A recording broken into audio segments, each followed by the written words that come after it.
নমস্কাৰ সকলোকে স্বাগতম জনাইছো নিমাত ষ্টাডি পইণ্ট চেনেলটোলৈ আজি আমি এই ভিডিঅ'টোত ডিসকাস কৰিম বিএ সেকেন্ড সেমিস্টাৰ এডুকেশ্যন ইউনিট 1ৰ সকলোবোৰ মোস্ট ইম্পৰ্টেন্ট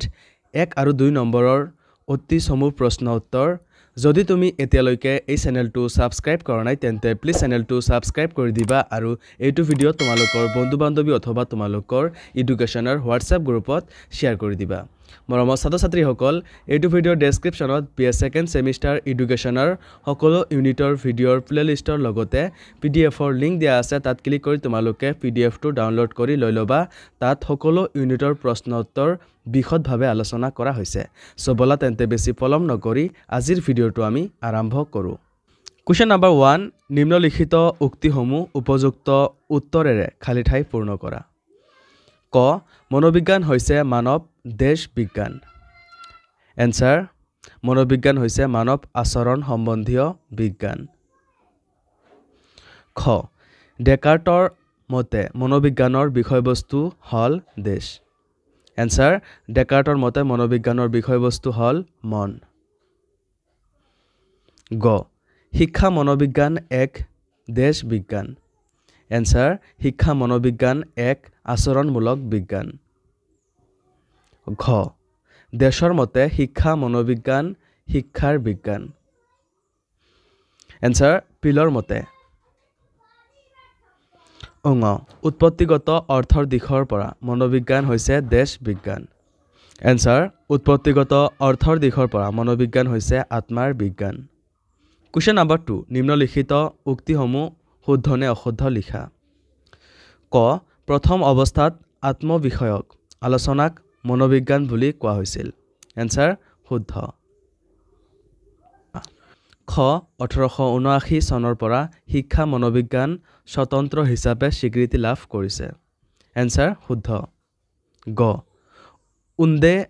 মনোবৈজ্ঞানিক গৱেষণাগাৰৰ লেইপজিং নামৰ ঠাইত স্থাপন কৰা হৈছিল এনসাৰ শুদ্ধ খ গ্ৰীক দাৰ্শনিক প্লেটো খ্ৰীষ্টপূৰ্ব 400 পৰা 300 ভিতৰতেই মনোবিজ্ঞানক আত্মাৰ বিজ্ঞান স্বৰূপে বৰ্ণনা কৰে এনসাৰ শুদ্ধ উঙ এৰিষ্টটলে খ্ৰীষ্টপূৰ্ব 400 পৰা 300 ভিতৰতেই মনোবিজ্ঞানক আত্মাৰ বিজ্ঞান স্বৰূপে বৰ্ণনা কৰে এনসাৰ শুদ্ধ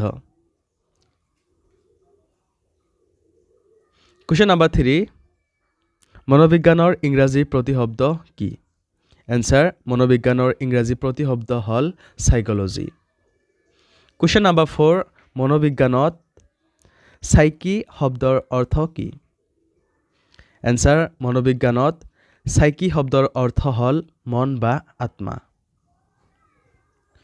কোৱেশ্চন নম্বৰ 5 শিক্ষা মনোবিজ্ঞানৰ পিতৃস্বৰূপ বুলি কাক কোৱা হয় এনসাৰ শিক্ষা মনোবিজ্ঞানৰ পিতৃস্বৰূপ বুলি আদাম স্মিথক কোৱা হয় কোৱেশ্চন নম্বৰ 6 আচৰণৰ অৰ্থ হল ইন্দ্ৰিয় সমূহৰ প্ৰতিক্ৰিয়াৰ দ্বাৰা প্ৰকাশিত দৈহিক ক্ৰিয়া এই কথাষাৰ কোনে কৈছিল এনসাৰ এই কথাষাৰ বাৰ্টছনে কৈছিল কোৱেশ্চন নম্বৰ 7 শিক্ষা মনোবিজ্ঞান শিক্ষাৰ বিজ্ঞান উক্ত কথাষাৰ কোনে কৈছিল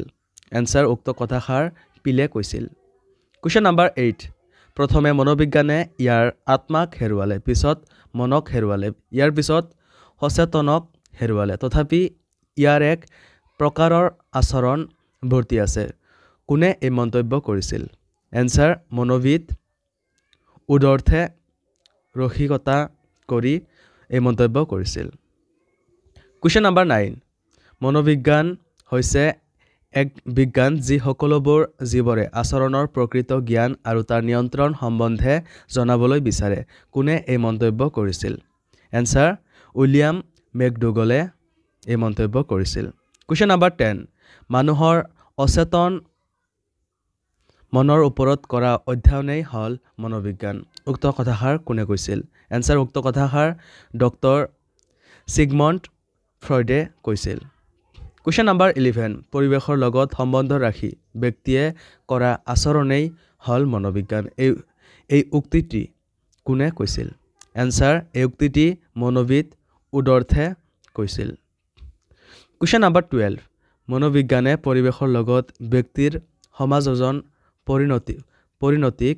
অধ্যয়ন কৰে উক্ত কথাষাৰ কোনে কৈছিল এনসাৰ উক্ত কথাষাৰ চাৰ্লছ স্কিনাৰে কৈছিল কুৱেশ্যন নম্বৰ 13 মনোবিজ্ঞান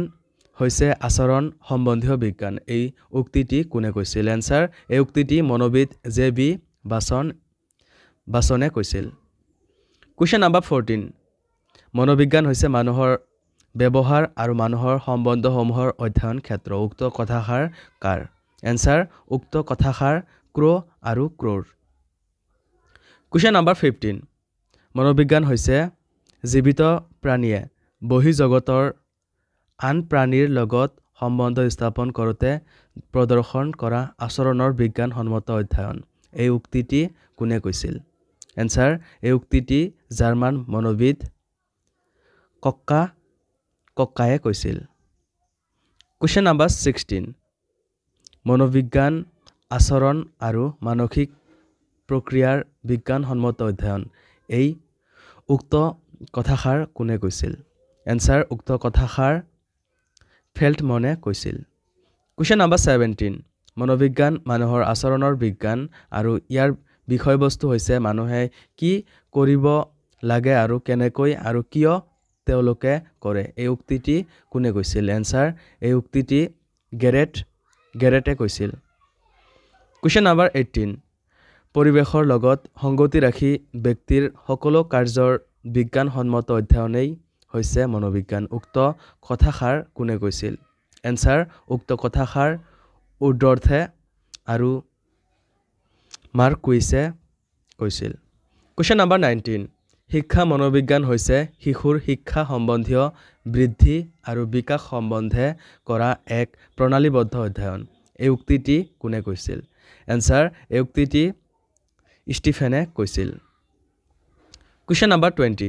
শিক্ষা মনোবিজ্ঞান হৈছে এক বিজ্ঞান যি তেওঁলোকৰ বিকাশৰ বিভিন্ন স্তৰৰ মাজেদি অতিক্ৰম কৰোঁতে হোৱা পৰিৱৰ্তনবোৰৰ সম্বন্ধে ব্যাখ্যা কৰে এই উক্তিটি কোনে কৈছিল এনসাৰ এই উক্তিটি চাৰ্লছ জুডে কৈছিল কুৱেশ্যন নম্বৰ 21 শিক্ষা মনোবিজ্ঞান হৈছে মনোবিজ্ঞানৰ সেই শাখা যি শিক্ষাদান আৰু গ্ৰহণ সম্বন্ধে অধ্যয়ন কৰে এই উক্তিটি কোনে কৈছিল এনসাৰ এই উক্তিটি স্কিনাৰে কৈছিল কুৱেশ্যন নম্বৰ 22 শ্ৰেণীকক্ষৰ সমস্যাক মনোবৈজ্ঞানিক নীতি প্ৰয়োগ কৰি সমাধান কৰাকে শিক্ষা মনোবিজ্ঞান বোলে উক্তিটো কোনে কৈছিল এনসাৰ এই উক্তিটি পিটাৰ চেণ্ডিফৰ্ডে কৈছিল কুৱেশ্যন নম্বৰ 23 শিক্ষা ক্ষেত্ৰত মনোবৈজ্ঞানিক দিশৰ অধ্যয়নেই হ'ল শিক্ষা মনোবিজ্ঞান এই উক্তিটি কোনে কৈছিল এনসাৰ এই উক্তিটি W.C. ট্ৰ'য়ে কৈছিল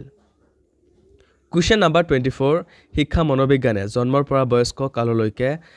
এজন ব্যক্তিয়ে লাভ কৰা শিক্ষা অভিজ্ঞতাৰ বিষয়ে ব্যাখ্যা আৰু আলোচনা কৰিব পাৰে উক্তিটি কোনে কৈছিল এনসাৰ এই উক্তিটি আৰু ক্ৰ'য়ে কৈছিল কুৱেশ্যন নম্বৰ 25 শিক্ষা মনোবিজ্ঞান হৈছে এক প্ৰায়োগিক বিজ্ঞান যি মনোবিজ্ঞানৰ তত্ত্ব আৰু নীতিসমূহ শিক্ষাৰ ক্ষেত্ৰত প্ৰয়োগ কৰে উক্ত কথাষাৰ কোনে কৈছিল এনসাৰ কেলেছনিয়েকে কৈছিল কুৱেশ্যন নম্বৰ 26 ডেকাৰ্টৰ মতে মনোবিজ্ঞানৰ কাম কি এনসাৰ ডেকাৰ্টৰ মতে মনোবিজ্ঞানৰ কাম হ'ল মনৰ বিভিন্ন ক্ৰিয়াসমূহ অনুশীলন কৰা কুৱেশ্যন নম্বৰ 27 মনোবিজ্ঞান শব্দৰ উৎপত্তি হোৱা গ্ৰীক শব্দ দুটা কি এনসাৰ মনোবিজ্ঞান শব্দৰ উৎপত্তি হোৱা গ্ৰীক শব্দ দুটা হ'ল সাইকি আৰু লগছ কুৱেশ্যন নম্বৰ 28 প্ৰায়োগিক বিজ্ঞান কাক বোলে এনসাৰ মনোবিজ্ঞানৰ নীতিসমূহ শিক্ষা ব্যৱস্থাত প্ৰয়োগ কৰাৰ বাবে ইয়াক প্ৰায়োগিক বিজ্ঞান বা প্ৰায়োগিক মনোবিজ্ঞান বুলি কোৱা হয় কুৱেশ্যন নম্বৰ 29 কোনে মনোবিজ্ঞানক আচৰণৰ বিজ্ঞান বুলি অভিহিত কৰিছিল এনসাৰ আমেৰিকাৰ প্ৰখ্যাত আচৰণবাদী মনোবিজ্ঞানী ৰাটছনে মনোবিজ্ঞানক আচৰণৰ বিজ্ঞান বুলি অভিহিত কৰিছিল কুৱেশ্যন নম্বৰ 30 কোন চনত কোনে মনোবৈজ্ঞানিক গৱেষণাগাৰ লেইপজিং নামৰ ঠাইত স্থাপন কৰিছিল এনসাৰ 1879 চনত উন্থ নামৰ মনোবৈজ্ঞানিক গৱেষণাগাৰ লেইপজিং নামৰ ঠাইত স্থাপন কৰিছিল কুৱেশ্যন নম্বৰ 31 কোন চনত উন্থ নামৰ মনোবৈজ্ঞানিক গৱেষণাগাৰ লেইপজিং নামৰ ঠাইত স্থাপন কৰিছিল এনসাৰ 1879 চনত উন্থ নামৰ মনোবৈজ্ঞানিক গৱেষণাগাৰ লেইপজিং নামৰ ঠাইত স্থাপন কৰিছিল কুৱেশ্যন নম্বৰ 32 মনৰ অচেতনতাৰ বিষয়ে চিন্তা চৰ্চা কৰা প্ৰথমজন ব্যক্তি কোন আছিল এনসাৰ মনৰ অচেতনতাৰ বিষয়ে চিন্তা চৰ্চা কৰা প্ৰথমজন ব্যক্তি আছিল অষ্ট্ৰিয়া দেশৰ মনোবিজ্ঞানী তথা মনোচিকিৎসক সিগমাণ্ড ফ্ৰয়ড কুৱেশ্যন নম্বৰ 33 ইংৰাজী সাইকোলজি শব্দৰ ব্যুৎপত্তিগত অৰ্থ কি এনসাৰ ইংৰাজী সাইকোলজি শব্দৰ ব্যুৎপত্তিগত অৰ্থ হল আত্মাৰ শাস্ত্ৰ বা বিজ্ঞান প্ৰাচীন গ্ৰীক দাৰ্শনিকসকলে মনোবিজ্ঞানক আত্মাৰ বিজ্ঞান হিচাপে গ্ৰহণ কৰিছিল কুৱেশ্যন নম্বৰ 34 সাইকোলজি শব্দটো কোনটো ভাষাৰ পৰা উৎপত্তি হৈছে ইয়াৰ অৰ্থ কি এনসাৰ মনোবিজ্ঞানৰ ইংৰাজী প্ৰতিশব্দ হল সাইকোলজি শব্দটো পুৰণি গ্ৰীক ভাষাৰ সাইকি আৰু লগছ শব্দ দুটাৰ পৰা উৎপত্তি হৈছে সাইকি শব্দৰ অৰ্থ হল মন বা আত্মা আৰু লগছ শব্দৰ অৰ্থ হল বিজ্ঞান কুৱেশ্যন নম্বৰ 35 উন্থ নামৰ মনোবৈজ্ঞানিক গৱেষণাগাৰ কোন ঠাইত স্থাপন কৰিছিল এনসাৰ 1879 চনত উন্থ নামৰ মনোবৈজ্ঞানিক গৱেষণাগাৰ লেইপজিং নামৰ ঠাইত স্থাপন কৰিছিল আৰু তেতিয়াৰে পৰা এই পদ্ধতি অধিক জনপ্ৰিয় হৈ উঠে কুৱেশ্যন নম্বৰ 36 শিক্ষা মনোবিজ্ঞানৰ দুটা বৈশিষ্ট্য উল্লেখ কৰা এনসাৰ শিক্ষা মনোবিজ্ঞানৰ দুটা বৈশিষ্ট্য হল ক শিক্ষা মনোবিজ্ঞানে শিক্ষা পৰিৱেশৰ লগত জড়িত খ শিক্ষা মনোবিজ্ঞানে শিক্ষাক বিজ্ঞানসন্মত কৰি তোলে কুৱেশ্যন নম্বৰ 37 শিক্ষা মনোবিজ্ঞানৰ দুটা প্ৰধান লক্ষ্য উদ্দেশ্য উল্লেখ কৰা এনসাৰ শিক্ষা মনোবিজ্ঞানৰ দুটা প্ৰধান লক্ষ্য উদ্দেশ্য হল ক শিক্ষকক শিক্ষা সম্বন্ধীয় সমস্যাৰ প্ৰতি সজাগ কৰি তোলা খ শিক্ষাদানৰ বাস্তৱ বিজ্ঞান ভিত্তিক আৰু কাৰ্যকৰী পদ্ধতি সম্পৰ্কে শিক্ষকক জ্ঞান প্ৰদান কৰা কুৱেশ্যন নম্বৰ 44 মনোবিজ্ঞানক কিয় বস্তুনিষ্ঠ বিজ্ঞান বুলি কোৱা হয় এনসাৰ শিক্ষা মনোবিজ্ঞান এক আচৰণমূলক বিজ্ঞান আচৰণৰ বিজ্ঞান হিচাপে এই বিজ্ঞানে শিক্ষাকালীন আচৰণসমূহ অধ্যয়ন কৰে উল্লেখযোগ্য যে শিক্ষা মনোবিজ্ঞান কেৱল মাত্ৰ শিক্ষাৰ্থীৰ আচৰণ নিয়ন্ত্ৰণৰ লগত জড়িত নহয় এই বিজ্ঞানে শিক্ষাৰ্থীৰ লগতে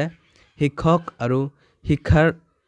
লগত জড়িত অন্যান্য লোকসকলৰ আচৰণো অধ্যয়ন কৰে কুৱেশ্যন নম্বৰ 46 মনোবিজ্ঞান শব্দৰ অৰ্থ কি এনসাৰ মনোবিজ্ঞানৰ ইংৰাজী প্ৰতিশব্দ হল সাইকোলজি এই সাইকোলজি শব্দটো পুৰণি গ্ৰীক ভাষাৰ সাইকি আৰু লগছ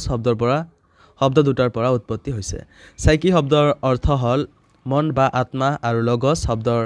অৰ্থ হল বিজ্ঞান গতিকে ইংৰাজী সাইকোলজি শব্দৰ ব্যুৎপত্তিগত অৰ্থ হল আত্মাৰ শাস্ত্ৰ বা বিজ্ঞান প্ৰাচীন গ্ৰীক দাৰ্শনিকসকলে মনোবিজ্ঞানক আত্মাৰ বিজ্ঞান হিচাপে গ্ৰহণ কৰিছিল